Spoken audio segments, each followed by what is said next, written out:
School में sign, cosine, tangent याद है, यानी त्रिकोणमिति। पर कभी सोचा है कि ये सब शुरू कहाँ से हुआ? ज्यादातर लोगों का जवाब होता है ग्रीस से। लेकिन रुकिए, इसकी असली कहानी ना कहीं ज्यादा पुरानी, गहरी और दिलचस्प है।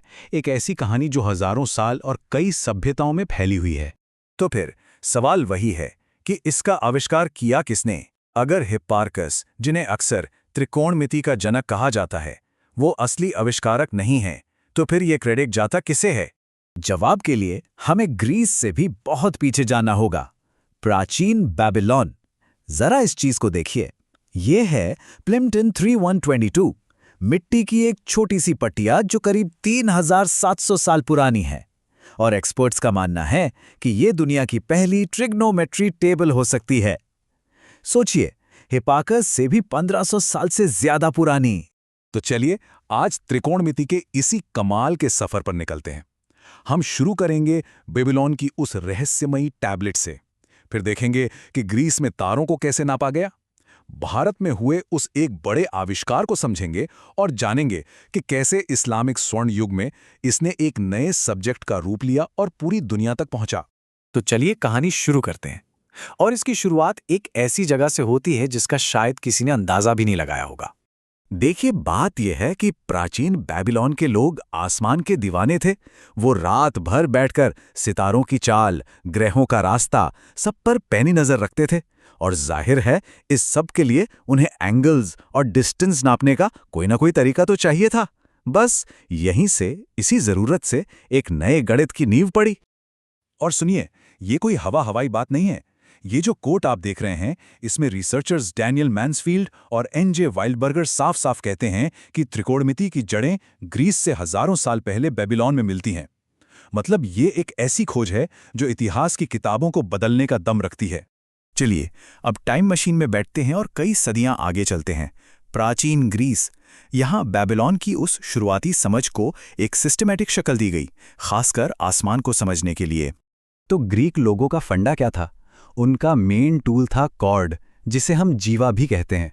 सोचिए, एक सर्कल है, उसके किनारे पर कहीं भी 2 पॉइंट ले लीजिए और उन्हें एक सीधी लाइन से जोड़ दीजिए। बस यही है कॉर्ड। इसी के दम पर उन्होंने एंगल्स और लंबाई के बीच एक मजबूत कनेक्शन बनाया, जो आसमान के तारों को नापने के लिए बहुत जरूरी था। और ये जो आप देख रहे हैं, ये टॉलेमी की मशहूर किताब अल्माजेस्ट से ली गई एक कॉर्ड टेबल है। सोचिए, वो लोग उस जमाने में कितनी सटीकता से अलग अलग एंगल्स के लिए कॉर्ड की लंबाई कैलकुलेट करते थे। अपने जमाने में ये एक बहुत बहुत बड़ी बात थी। तो इस पूरे सिस्टम को बनाने के पीछे 2 बड़े दिमाग थे। एक थे हिप्पारकस, जिन्होंने पहली कॉर्ड टेबल बनाई और इसी वजह से उन्हें फादर ऑफ ट्रिग्नोमेट्री का खिताब मिला। और दूसरे थे क्लॉडियस टॉलेमी, जिन्होंने हिप्पारकस के काम को अपनी किताब अल्माजेस में और आगे बढ़ाया। ये किताब तो सदियों तक एस्ट्रोनॉमी की बाइबल बनी रही। लेकिन कहानी में एक बड़ा ट्विस्ट आने वाला था। असली क्रांति अभी बाकी थी। हमारा अगला पड़ाव है प्राचीन भारत, जहां एक ऐसे आइडिया ने जन्म लिया जिसने सब कुछ बदल कर रख दिया। तो ये क्रांतिकारी आइडिया था क्या? देखिए, ग्रीक लोग पूरी कॉर्ड को नाप रहे थे, पर भारतीय गणितज्ञों ने सोचा, क्यों ना इसे और आसान बनाया जाए। उन्होंने पूरी कॉर्ड के बजाय आधी कॉर्ड को आधे एंगल के हिसाब से नापना शुरू किया। और जानते हैं, इसी को आज हम क्या कहते हैं? साइन। जी हाँ, वही साइन। लगता तो छोटा सा बदलाव है ना? पर इस एक बदलाव ने कैलकुलेशन को इतना आसान और पावरफुल बना दिया कि आप सोच भी नहीं सकते। और इसका नाम भी बड़ा दिलचस्प है। संस्कृत में इसे कहा गया जा, जिसका मतलब होता है धनुष की डोरी। कितनी कमाल की इमेज है ना? जैसे एक आधा धनुष हो और उस पर डोरी तनी हो। गणित एकदम से पोएटिक लगने लगता है। इस नई सोच को आसमान तक पहुंचाने का काम किया 2 महान भारतीय गणितज्ञों ने। पहले थे आर्यभट्ट, जिनकी किताब आर्यभट्टीय में हमें साइन वैल्यूज की सबसे पुरानी टेबल्स मिलती हैं। और फिर कई सदियों बाद आए संगम ग्राम के माधव। इन्होंने तो कमाल ही कर दिया।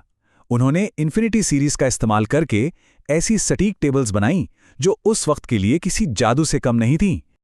अब कहानी आगे बढ़ती है और हम पहुंचते हैं इस्लामिक गोल्डन एज में।